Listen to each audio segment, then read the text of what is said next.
धनगरवाडे या आपल्या सगळ्या जंगलामध्ये या ठिकाणी आहेत आणि मगाशी आपलं बोलण्यात आलं की रस्ते आपण आदिवासी पाडे असतील धनगरवाडे असतील आपण रस्ते करणार नाही असं आपण मगाशी आता या युनिफाईडमुळे या ठिकाणी प्रॉब्लेम आहे. तर माझी आपल्याला विनंती असा काही सर्वे करून जसं आता वर्ल्ड बँकेतून काल मुख्यमंत्री महोदय म्हणले की गावं जोडण्यासाठी सिमेंट कॉन्क्रीटचे रस्ते आम्ही करणार आहोत, तसं हे धनगरवाडे जोडण्यासाठी एक मोहीम घेता येईल का? तुमच्या फॉरेस्ट डिपार्टमेंटनंच ते करावेत, कारण की आज अनेकदा तक्रार येतात.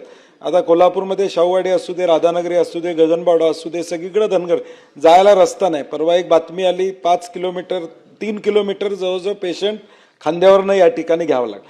तर फॉरेस्ट डिपार्टमेंटनंच जबाबदारी घेऊन यामध्ये काय करता येईल का, हा माझा स्पेसिफिक प्रश्न आहे. सन्माननीय सदस्य सत्यजित पाटील यांनी की त्या ठिकाणी जो रस्ते त्या रस्त्यासाठी जो निश्चितपणे प्रयत्न केला. शक्यतो त्या परिसरामधून व्याघ्र प्रकल्पामधून ही मानवी वस्तीच दूर करावं जेणेकरून संघर्ष होणार नाही. परंतु नाही महाभाषिक शेतीला पर्यायी शेती डेफिनेट हे आजचं एकच दिवसाचं नाहीये, एक सदा न कदा भविष्य काळामध्ये टिकणारी बाब असल्या कारणानं हे कायमच्या स्वरूपाची समस्या दूर करण्याकरता त्यांना पर्यायी शेती सुद्धा देण्याचा विचार निश्चितपणे करावा लागेल.